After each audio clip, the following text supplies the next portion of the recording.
Welcome and thank you for being here. My name is Nadia and I have an important matter to discuss with you guys today. Please raise your hand if you have a dog or a cat. Okay, so all of you. And how much do you love your dog or your cat? I bet a lot.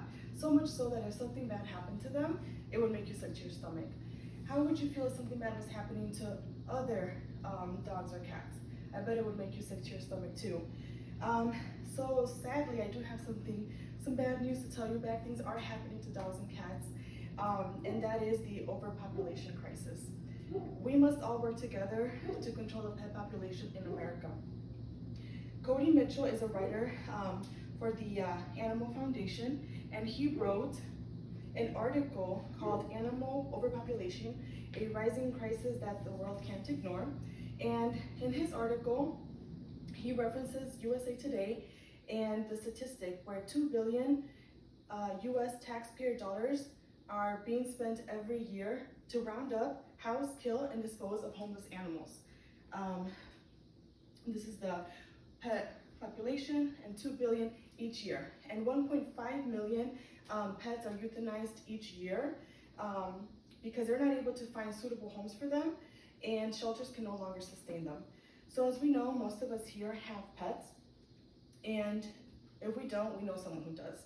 I myself, I am an avid pet lover, and I also foster pets in need. So this is very important, and I want to take you all along for the ride. So as I mentioned earlier, we must work together to control the pet population in America, and that's what we're going to discuss here today. So as it will become very clear, there is a overpopulation crisis, and we are going to go over those contributing factors. We're also going to go over what we can do to help, and then we're also going to see a bright future ahead of us where the pet population is under control. But before we can see this bright future, we do have to take a walk on the dark side.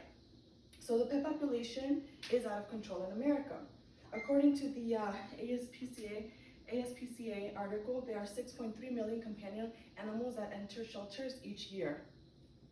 So where are they all coming from?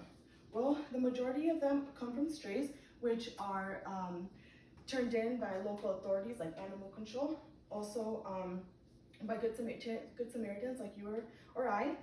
Strays are found in locations where there's little access to spay and neuter services. So strays continue to have litter after litter, and they contribute to the growth of the overpopulation. The National Library of Medicine published an article where they highlight the negative impacts that strays have. They affect biodiversity and ecosystems due to predation and disease transmission, which pretty much what it means is that strays carry debilitating and dangerous diseases that they transfer onto livestock or to us humans once we are attacked by a stray. But strays don't just attack us and harm us in that way. They also cause harm to us when they dart in front of a car. If you've ever been driving along the road and a dog or a cat runs in front of you, they cause harm to us and to themselves too. In this case, the cat lost. Also, the second type of companion animal that is flooding the animal shelter are cruelty cases. Like here, this is a hoarding case. Hoarding cases are cruelty cases. Emily Lukeshi wrote in her article, The Many Health Risks of Animal Hoarding, a case in where there was a mobile home in Alabama that was surrounded by 100 dogs that were trapped in cages and tethered to short chains. And inside of the mobile home, there were 40 dogs trapped in their cages. They were sitting in their own filth. It was so bad in there that they had to call the fire department to come in with hazmat suits and rescue these animals. Other cruelty cases include animal fight rings as well as puppy mills.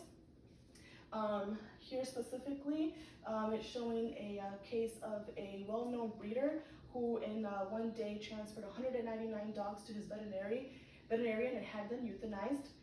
In that case, they were not able to successfully rescue those pets, but the pets that they are able to rescue, they are in need of a lot of special care and rehab before they're even considered for adoption.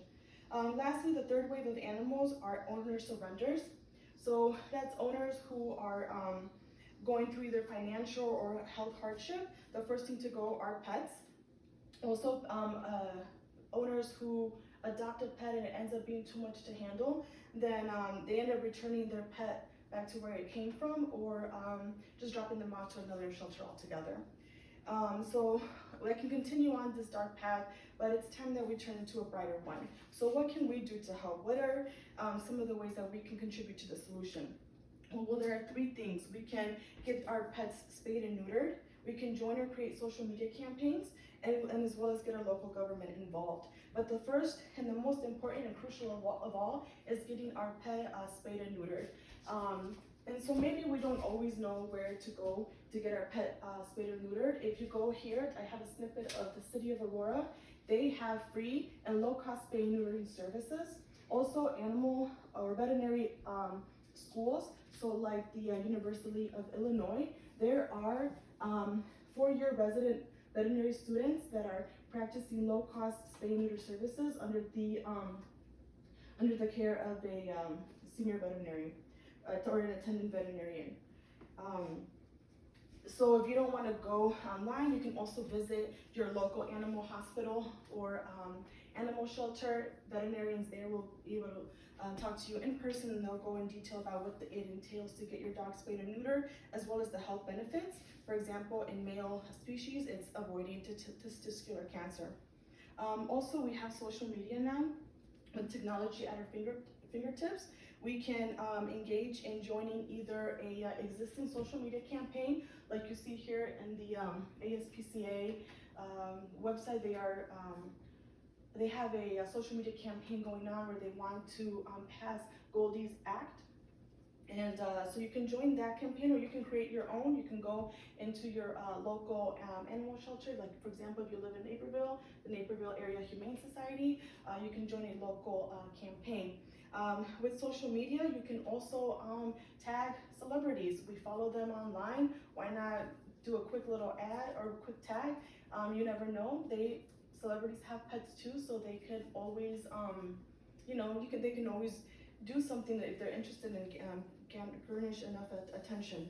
You can also create your own social media campaign.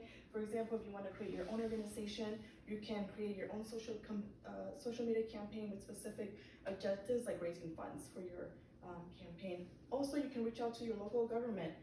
There are pet laws in every city, every state. They're just not always enforced just because of everything else going on. But you can always write, email, or you can even tag them on social media as well. Here's an example where you can call your U.S. representative. You can get them involved, hold them responsible. So as we can see, if we all work together, we are able to control the animal pet population. But let me show you guys a real life case here. This is Raven. Raven was a animal surrender, owner surrender. She was taken to the animal hospital when she got really, really sick. And after the veterinarian examined her, it was determined that she had a infection in her uterus, which is called pyometria. And the owner was not able to take care of the expenses to get her the procedures that she needed. But thankfully, a non-for-profit organization was able to take her in and cover the cost of her surgery. The surgery, what it entails, and Wendy Rose Gold talked about it in her article, Pyometria in Dogs, Causes, Symptoms, Treatments, and Prevention. And it explains how if pyometria is not treated in time, the dog does end up passing. And what it involves is removing the uterus. This surgery is much more complicated than a simple spay. That's why it's more expensive, and not every pet or every owner can afford it. In Raven's case, though, they did catch it in time. However, in addition to the pyometria, Raven also was diagnosed with acute glaucoma. And you can kind of see it there in her eyes. Unfortunately, she did lose her eyesight, and her eyes had to be removed. So she had to have 2 surgeries, removal of the uterus and eye removal. However, Raven's story does have a happy ending. Raven was then put into foster care after her surgery, and because of the social media campaign, she was able to find a new home. She was actually one of my fosters, and again, campaigned on social media for her. She was able to go to a loving owner who will spare no expense to make sure that she has everything that she needs. And she also gained a little companion there. She has a little sister, and they love each other very, very much. So as we can see, when we all work together, we can all achieve so much. And the ones that are benefited are the pets. So I know this was a lot of information. So to summarize, we learned that there is an overpopulation crisis. We learned what we can do to solve that overpopulation crisis, and then we are able to see real life efforts or results of our efforts. But I cannot stress enough that we must work together, and it starts with getting your pet spayed and neutered. That is going to be the number one factor in controlling the pet population, is getting your pets spayed, neutered. Also, social media campaigning, getting involved, and then also as well as getting your local government involved, holding them accountable, or supporting an act like we saw in Goldie's case. Every dog under human care deserves to enjoy welfare. And in the book titled Mental Health and Wellness Being in Animals, Franklin McMillan references the 5 freedoms, which I will leave with you here. The 5 freedoms that every dog and cat under human care should enjoy, which is freedom from hunger and thirst, freedom from discomfort, freedom from pain, injury, and disease, freedom to express normal behavior, and freedom from fear and distress. And if we're having an overpopulation problem, that means that our pets are going without enjoying these freedoms. So are you doing your part in the pet control in America? Thank you.